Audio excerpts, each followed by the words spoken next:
The English is trashy. No! Okay, we were actually talking about a topic that we're going into pretty soon, but first, let's talk about another match that Mark did bring up, that he said, well, might be an interesting one to watch. Yeah, there's Borough against Chelsea, and every time after an international week or a Champions League game, I think the big teams tend to falter sometimes. Mm-hmm. And I think if there's one, I think if there's a long shot, I think Borough could maybe pick up a point or maybe even all 3 points against Chelsea. Are you serious? Because Chelsea, Drogba's not playing, and He's injured, right? striker wise, I mean, it was his hamstring or something.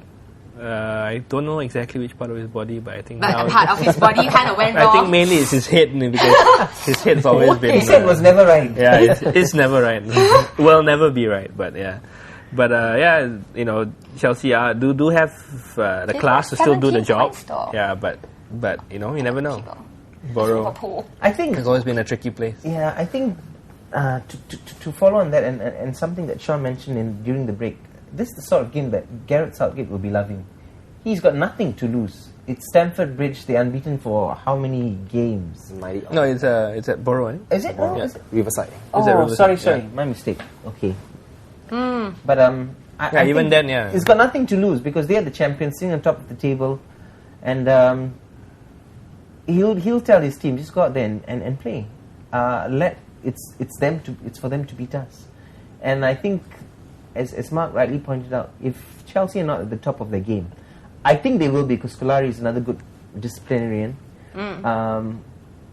They might slip up. But yeah. But I notice it's the might only. Yeah. These are the things that you look for to see whether a team is going to go all the way. These little games where it's not the big games you don't worry about because the managers have got the team psyched up, the players are psyched up. It's these little games that where they falter, right? I mean, go back to Arsenal Hull. That was it. They went there thinking it's only Hull will do it, and that's the worst thing that can happen. So Murphy's Law. Pretty much. Sean, any comments? I tend to agree with Mark, right? Yeah. Mark, I mean, assure you, we actually did not have alcohol before this. So yes. Still thinking about Spurs. spike the water, didn't you? Spike the water. No, we did not.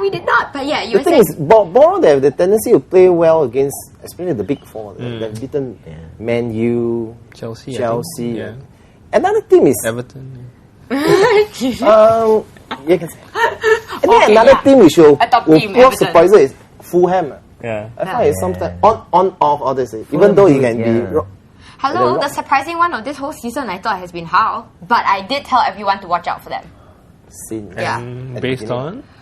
Based on the fact that I think they have hunger. Oh, really? Yeah, they have the hunger. I think I mentioned it the last time around when I was here, right? I told, when Ernest first came on, I said, watch out for Hull City. I think they are going to go in, and I think they're going to do well and better than everyone expects because they want to win. They want to prove. I mean, they haven't been in for don't know how long, Never been in. This is the first time. 100 over years. 100 plus years. And cha-cha-chang. So if only all the auntie uncles didn't go listen to Lehman Brothers and listen to you instead, man, that's why. Auntie uncle, yeah. No, but then again, you see, one of the things that I always tell people, never believe in credit cards. Oh, okay. That's my number one rule. Never believe in credit cards. So you don't have a credit card?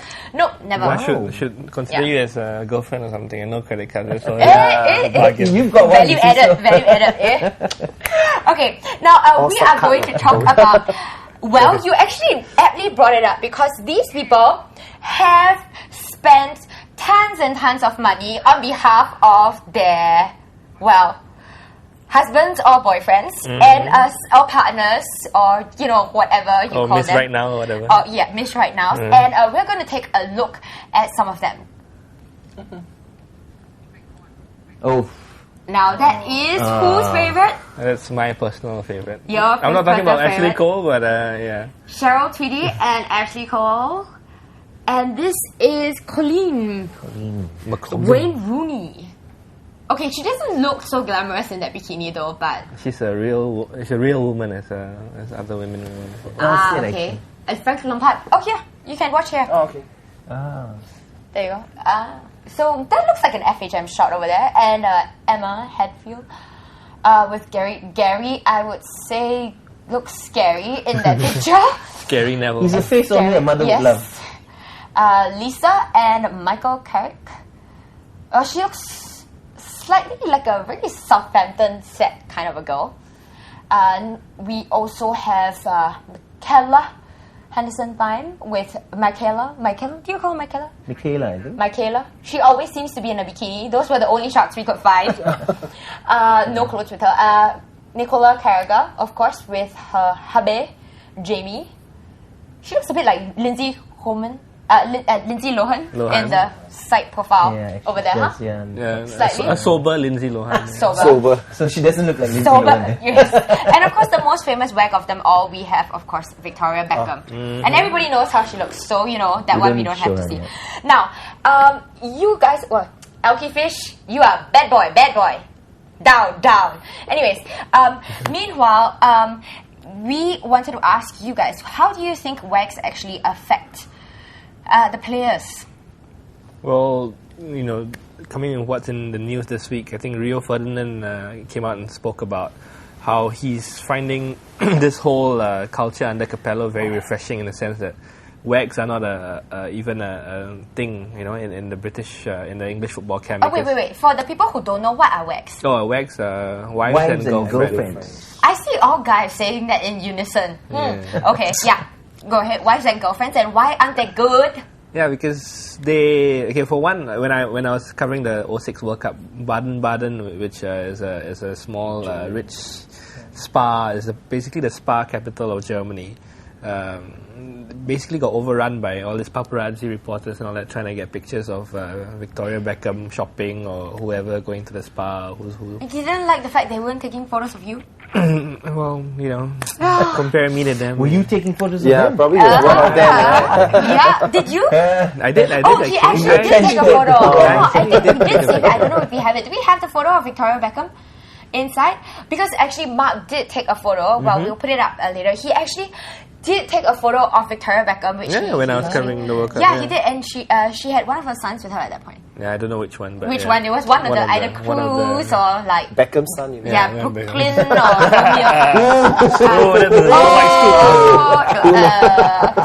or speaking of which, he actually has he's one of the highest caps, huh?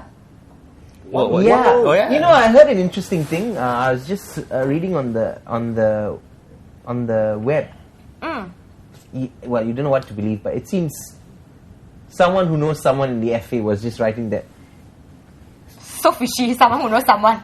Are you sure it's someone who didn't know the previous owner of Man City? Well, Capello's been instructed by the FA that Beckham's got to get the highest number of caps ever. I mean, it's a little shameless plug, but tomorrow, if you want to read the Straits Times... Rob Hughes, which is our esteemed colleague from London, he's going to write a column on how cheap getting caps has become, because because like you said, there's this unspoken instruction or whatever that Beckham has to overtake. I think he came in the 87th minute now. Imagine? So all these 2-3 minute cameo appearance, It's because he's old, he can't last the whole 90 minutes, yo. Yeah, but so, three maybe minutes it's can't boil. Mirrors his personal life. That's as long as he can last. Oh, do you guys think that if the women are around, that the guys can't play as well? For other purposes, like nocturnal activities. There's a program on Tuesday called Sport Science. They actually did sport science research into it, and they worked out that after sex, athletes perform better. Are you kidding? That's what they did on the Sports Science show. I mean, how long? I don't think the issue is the wags. I think the issue is common sense. Okay. You're going to a World Cup. Now, if I was married, say I was a woman married to a guy and he was on the biggest stage of the world, and you were married to a guy, did you just say? If I wasn't there. Okay, the I just wanted to make sure say I was married to a woman footballer and she was at the Women's World Cup, alright?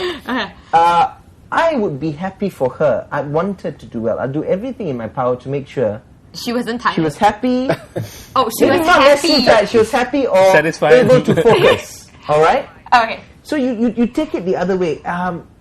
I think it's great that they could bring along their wives and girlfriends, but where is that discipline? For morale. Stay focused on the game. I mean, Rio Ferdinand comes out and talks about that, but what, was his wife not along? Was his girlfriend not along? Yeah. And you mean, surely, I mean, anybody could see it. I mean, it's not the wags coming along, it's what they're doing with their lives, what they're doing with themselves, how they're detracting from what their husbands should be doing, what their country should be doing.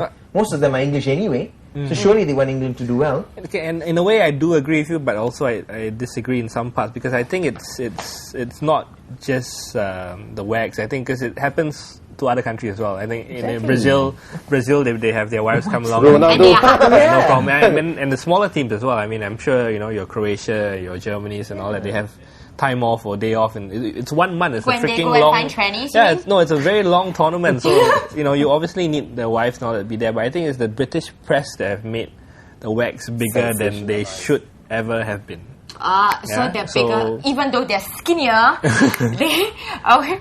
Well, who are your favorite wags? Just one by one, I want a favorite wag from each of you. I'm not a real big wag follower, but I'll have to say Melanie Slade, Theo's. More because I like Theo as a player. How can you like the girl just because you like the player? I'm an Arsenal fan through and through, but I would say she seems the most sensible of the lot. I think he actually meant the fact that he wanted to be married to a football player. I wouldn't mind if they give me half of the salary. Half the salary. Okay, so what about your pick? Actually, I have no preference. No? Probably if you ask me, maybe Victoria's Part. Long time ago, yeah. When she wasn't so skinny? I mean, was kind so of, silly? Yeah. I mean, after they said that Beckham actually wore her. Oh, I see. Okay, I see where that's going. It's quite good. Yeah. Okay, what about you? I know you said it, and let's have you declare it on TV again. Yep, and I'm going to stay away from British wags. I'm just going to go on Annika. Adriana Karembau. Christoph Karembau's wife. Yeah, she's a former Wonder Bra model, so it says it all. Good choice. Well, I don't have a favorite wag, but I think given You'd be your Gerard's theory, wag, wouldn't you, if he gave you the chance? Torres, man, give me Torres any day. Torres. Okay, I think I would rather be a wag. Like you were saying, right? Keep him happy. Yeah. Keep him doing well. So thank you so much, all our guests. We have Ben, we have Sean, and we of course have Mark, who a lot of you guys like. So really? Not that I know. Now you know. Hey, you never see your soccer widow thing? Don't know how many 15 million hits or something. 15 million. Yeah, what's it? If only I can have $1 for every hit. Then you can get an assistant. There you go. Yeah, then you can hire Ben. Two. Okay. Thank you so much, guys, for coming. I think we'll be seeing Ben again, I think, this coming Monday with the usual mouth off. And, in soccer, the form of encoded adjective is well developed, says Julian Barnes, and that's the Razorism for today. He's a British TV critic. Okay, so thank you and good night. Bye-bye. Bye.